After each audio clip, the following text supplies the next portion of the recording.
vedem pe ce am dat 216 lei la Penny. Păi am luat trusă pentru fetițe, băieței, în fine, de doctor. Am luat 2 și mai una e ascunsă. Am pus-o eu bine. Zahăr pudră 4, lămâie, 5 ciocolată, pichet, o pungă de pufuleți și mai 2 mașinuțe. Deci asta a fost 216 lei. 5 mici puișori, 6, sunt drăguți. Am cumpărat de la Kaufland de 306 lei și 70 de bănuți. Uite. Așa.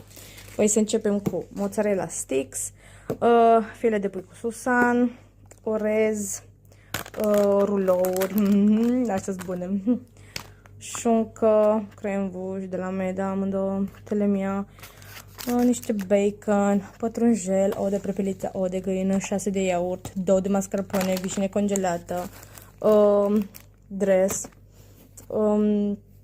2 prosoape, sos de hrean sau hrean ras, acum e, în fine, sos de maioneză, scorțișoară, plicuri de 3 în 1, am zis, n-am zis, fidia, lapte 2 și cartofi și 2 bidoane de apă. De la Lidl am cumpărat mere, 2 kg de morcov, baby spanac, pere, gem de măceșe, feței mele îi place foarte mult, gogoșari, o rolă de hârtie, făină, zahăr și praline. Iar aici, pentru sarmale, ca să bag așa în mijloc, ceafă țărănească. Dar nu m-am picat, că noi suntem doar 3 persoane, de ce să fac așa multe? Nu, bun, cam atât.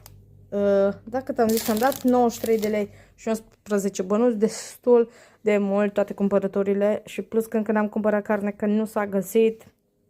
Deci, bun, bye bye.